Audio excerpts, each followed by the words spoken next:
अमोल मिटकरी आपल्यासोबत जोडले गेलेले आहेत. मिटकरीजी, काय वाटतं भुजबळ काय पर्याय नेमका निवडतील?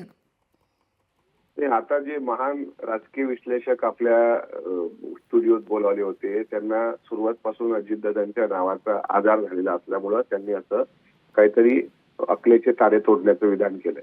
मी तुम्हाला स्पष्टपणे सांगतो, महायुतीमध्ये तिन्ही पक्ष आम्ही एकत्र आहोत. भारतीय जनता पार्टी, राष्ट्रवादी काँग्रेस पार्टी आणि शिवसेना शिंदे साहेबांची.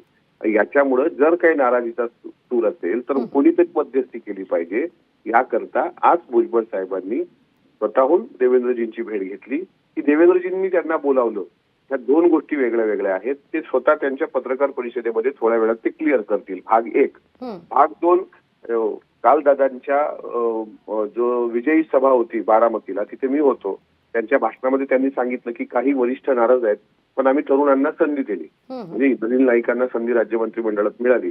पण काही वरिष्ठांमध्ये दिलीप वळसे पाटील आहेत, काही वरिष्ठांमध्ये धर्मराव बाबा आत्राम आहेत आणि भुजबळ साहेब पण आहेत. तर एखादं मागच्या वेळेस सुद्धा देवेंद्रजींनी शपथविधीच्या दिवशी खाली आम्ही असताना ऑफ द रेकॉर्ड म्हटलं होतं का भुजबळ साहेबांनी नाराज होण्याची आवश्यकता नाहीये, त्यांना नक्कीच मोठी जबाबदारी पक्षाकडून मिळणार. त्याच्यामुळे ठीक आहे, ते एकदम अग्रेसिव्ह स्वभावाचे आहेत, एकदम आमचे पक्षाचे नेत्यांनी संपर्क केला असेल तर आपल्या घरात एखादा मोठा व्यक्ती कसा ठीक आहे मला नाही भेटायचं, मी भेटत दुसऱ्याला भेटेल, अशा पद्धतीने ते देवेंद्रजींची त्यांची भेट झाली.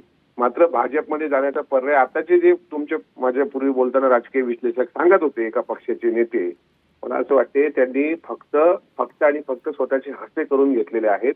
त्यांना आग लावण्याची तेवढी कामं सुपारी भेटलेली आहे. ते याच्यात मिठाचा खडा टाकण्याचा प्रयत्न करत आहेत.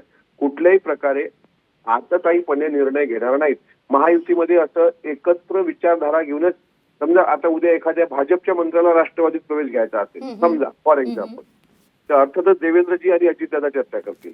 समजा एखाद्या राष्ट्रवादीवाल्याला भाजपमध्ये जायचं असेल तर दादा आणि देवेंद्रजी चर्चा करतील. असा समन्वय तिघांमध्ये आहे. जर भुजबळ साहेबांना जायचंच असतं, अनेक पर्याय त्यांच्याकडे खुले आहेत. त्यांच्याकडे पवार साहेबांचा पर्याय खुला आहे, त्यांच्याकडे आणखी पर्याय खुले आहेत. मात्र अशा प्रकारे ते भेटायला गेले, त्यांना भेटायला बोलावलं, त्यांनी आता काय चर्चा केली हे स्वतः तेच सांगतील. आणि त्यांचा एकंदरीत देहबोली पूर्वी जाण्याची आणि नंतर येण्याची याच्यामध्ये मला थोडा डिफरन्स वाटतोय. त्याच्यामुळे त्यांची समजूत घालण्याचा प्रयत्न हा देवेंद्रजींनी केला असावा. जे आमचं ते ऐकणार नाहीत कदाचित अशी त्यांची मानसिकता सध्या आहे, ते देवेंद्रजींच्या माध्यमातून त्यांनी ऐकलेलं असावं असं मला वाटतं. निश्चित. धन्यवाद अमोलजी, संवाद साधलात त्याबद्दल.